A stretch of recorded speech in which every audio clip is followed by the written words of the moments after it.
Assalamualaikum Ustaz.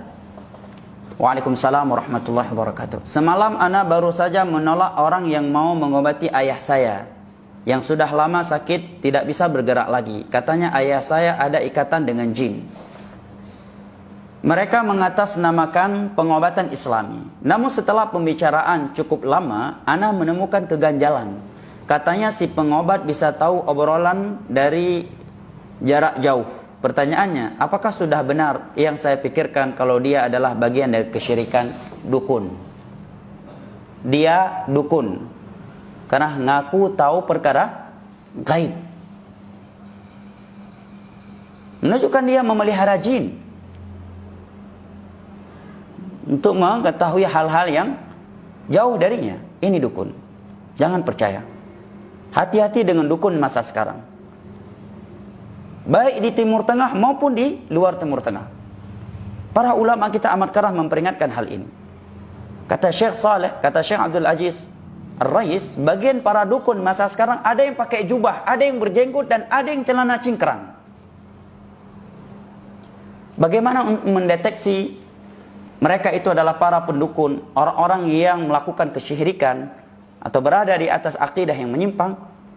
Secara umum dengan kita belajar akidah. Karena dengan kita belajar akidah yang sahih, kita akan mengenal akidah yang rusak. Yang kedua, apabila mereka sudah mulai mengaku tahu perkara gaib. Orang yang mengaku tahu perkara gaib, dia adalah kahin atau arraf, dukun atau tukang ramal yang hukumnya sama dalam Islam. Karena di dalam banyak ayat dan hadis Allah telah menerangkan bahwa perkara gaib hanya Allah yang mengetahuinya. Qul la ya'lamu man fis samawati wal ardi ghaiba illa Allah wa ma yash'uruna ayyana yub'atsun.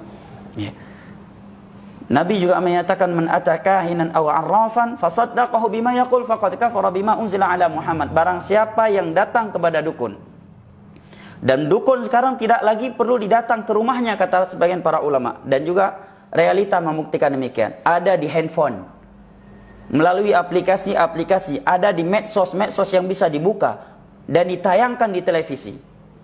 Kalau ucapan mereka dibenarkan, seorang percaya kepada ucapan mereka terhadap perkara-perkara gaib yang mereka kabarkan, sungguh dia telah kafir terhadap syariat Nabi Muhammad yang Allah turunkan kepada Nabi Muhammad sallallahu alaihi wasallam. Karena di antara syariat yang Allah turunkan kepada Nabi Muhammad adalah al-kufru bit-taghut. Dan dukun, para tukang ramal adalah tagut. Bahkan tokohnya tagut, kata Al-Imam Ibnu Qayyim. Dari antara syariat yang Allah turunkan kepada Nabi Muhammad adalah firman-Nya, qul la ya'lamu man fis samawati wal ardi ghaiba illa Allah. Tiada yang mengetahui perkara gaib di langit dan di bumi kecuali Allah Jalla wa ala, alimul ghaibi fala yudhiru ala ghaibihi ahada. Para nabi saja diperintahkan oleh Allah untuk menyatakan diri mereka tidak tahu perkara gaib, sebagaimana yang Allah perintahkan kepada Nabi kita sallallahu alaihi wasallam, walau kuntu a'lamul ghaiba lastaghfartu minal khair wa ma masani yasu.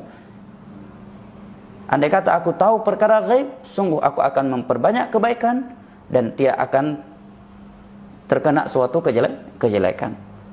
Adapun perkara gaib yang mereka kabarkan itu karena wahyu dari Allah Jalla wa ala, dan selain para nabi tidak ada yang mendapatkan wahyu dari Allah Jalla wa'ala. Maka sikap anda sudah benar. Hati-hati, saya tegaskan kembali, hati-hati dengan para dukun dan tukang ramal masa ini.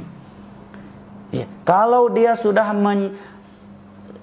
mengaku tahu perkara gaib, ini biasanya kahin yang kayak ini, langsung ngaku. Yang satu lagi licik dia, sama aja hukumnya dengan dukun, tapi dalam bahasa hadis arraf, tukang ramal. Memang tidak secara tersurat dia mengatakan dirinya tahu perkara gaib, tetapi dia mengatakan dirinya tahu perkara gaib secara tersirat. Contohnya tadi, sepertinya bapak ini begini. Dulu bapak pas masih kecil begini demikian kan? Bapak ini punya sifat demikian, dia punya anak demikian. Yang hal itu perkara gaib untuk dirinya. Oh, bapak ini kalau punya anak lagi akan demikian. Kalau nikah lagi akan demikian. Yang itu perkara gaib. Ya, atau sok-sok meramalkan dengan mencocokkan sesuatu dengan sesuatu yang lain. Oh, bapak lahirnya tanggal sekian, bulan ini, melakukan itu di bulan itu dan seterusnya. Ini araf, jangan percaya. Walaupun berjenggot, walaupun berjubah, walaupun celana cingkrang, Walaupun bawa ayat dan hadis, jangan percaya. Dukun itu. Ya.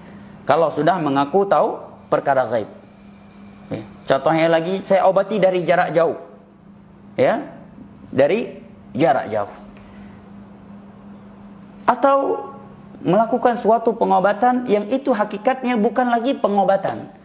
Kalau sekedar seorang disuruh bacakan ayat ini, ayat itu sebagai tajarruban, ya, karena semua ayat Al-Quran adalah obat, ya, terkhusus untuk mengusir jin, maka ini termasuk at-tadawi kata para ulama. Tapi kalau sudah masuk kepada ritual ibadah, bacakan ayat ini setiap mau tidur, niscaya akan tercegah dari sihir tanpa dalil dari Al-Quran dan hadis serta ucapan para salaf, ini sudah jatuh ke dalam bid'ah. Maka tinggalkan orang-orang yang seperti ini. Demikian juga para peruqyah yang mulai memegang pasiennya yang lawan jenis dengannya. Kemudian banyak berbicara hal-hal yang tidak bermanfaat dengan orang yang dia ruqyah. Ini rata-rata orang-orang yang mencari penghasilan, cari uang dengan menipu masyarakat. Hati-hati dari mereka ini. Kalau dia peruqyah yang baik, dia akan beruqyah dengan Al-Quranul Karim, dengan zikir-zikir yang Nabi sebutkan, atau nasihat-nasihat indah kepada orang yang kesurupan tersebut agar dia memperkuatkan hubungan dirinya dengan Allah Jalla wa'ala, dengan menjalankan perintah-perintah, meninggalkan larangan-larangannya, atau menasihat yang tegas untuk jin tersebut. Tidak mengajak komunikasi dan bertanya-tanya dari mana, kenapa, dan seterusnya. Nah, barakallahu fiik. Sudah benar sikap Anda dengan tidak percaya kepada orang tersebut.